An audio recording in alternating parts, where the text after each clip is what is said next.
झारखंड में सबसे लंबे समय से सारंडा में सुरक्षा बल के जवानों की दबिश जारी है।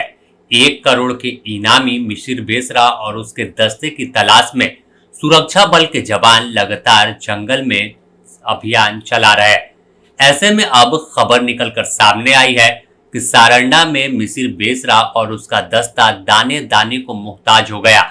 आखिरकार अब तमाम कैडरों को खुद मिसिर बेसरा वापस भेज रहा है और बता रहा है कि जंगल में कुछ नहीं बचा, खाने पीने की दिक्कत हो गई है। तो ऐसे में आखिर वह जंगल में कितना दिन तक टिक पाएंगे? कुछ ऐसा ही खुलासा कुख्यात नक्सली अजय महतो ने पुलिस के सामने किया है।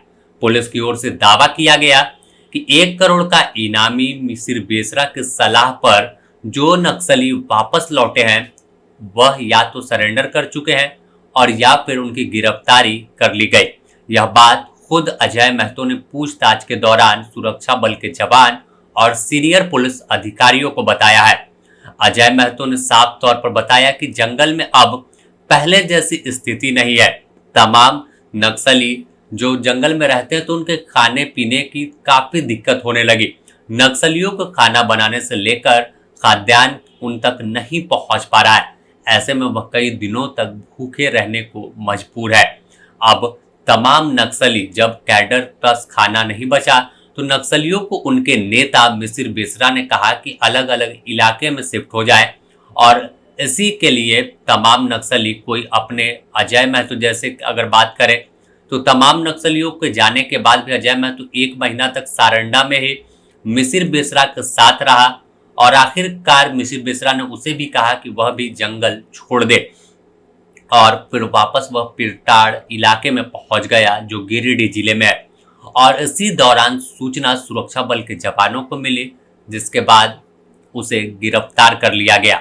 अब माना जा रहा है कि देश में जब सबसे ताकतवर नक्सली संगठन भाकपा माओवादी था, अब उसके पास ना तो नेता बचा और ना ही खाने पीने का सामान, क्योंकि देश में एकमात्र पोलित ब्यूरो सदस्य अगर कोई है तो वह 1 करोड़ का इनामी मिसिर बेसरा है और वह अपने तमाम साथियों को बचाने के लिए सारंडा से बाहर भेज दिया।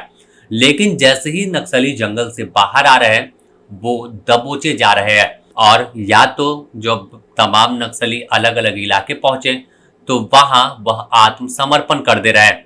अगर बात अजय महतो की करें तो अजय महतो को पिरटाड़ स्थित हरलाडी के करमू मांझी गांव से गिरफ्तार किया गया है। लातेहार से रविंद्र गंजू गिरफ्तार हुआ। यह दोनों सुप्रीमो के कहने पर गांव पहुंचे थे और गांव में छिप कर रह रहे थे, जहां से गिरफ्तारी दोनों की हो गई। इसके साथ ही माना जा रहा है कि मिसिर बेसरा के साथ रह रहा सेंट्रल कमेटी सदस्य असीम मंडल, सचिन मार्डी और रवि सरदार भी सारंडा छोड़ दलमा के इलाके में शिफ्ट हो गया, जबकि बेला सरदार बंगाल लौटा था जहां से उसे गिरफ्तार कर लिया गया। इसी कड़ी में मिसिर बेसरा के कहने पर टेक विश्वनाथ और उसकी पत्नी नीलिमा भी तेलंगाना लौटे थे, जहां दोनों ने आत्मसमर्पण कर दिया। माना जा रहा है कि अब फरार नक्सली असीम मंडल, मिसिर बेसरा और अन्य की तलाश जारी है। केंद्रीय गृह मंत्रालय के निर्देश पर उड़ीसा झारखंड के सीमावर्ती इलाकों में फैले सारंडा, कोल्हान और पोड़ाहाट के जंगल में माओवादियों के खात्मे के लिए स्पेशल ऑपरेशन चलाया जा रहा है और एकमात्र बचे हुए पुलिस ब्यूरो सदस्य मिसिर बेसरा के साथ अन्य माओवादियों को गिरफ्तार या फिर उन्हें एनकाउंटर में खत्म करने को लेकर तमाम तैयारी की जा रही है। ऐसे में अब देखना होगा कि आखिर कैसे आगे पुलिस का एक्शन होता है और माओवादियों का पूरी तरह खात्मा कब तक होगा। माना जा रहा है कि 10 से 15 साथी मिसिर बेसरा के अलावा अलग अलग जंगल में बचे हुए हैं, जहां स्पेशल ऑपरेशन होगा और उनका खात्मा बेहद नजदीक होगा। बने रहें द न्यूज पोस्ट के साथ, इससे जुड़ी और भी अपडेट देंगे।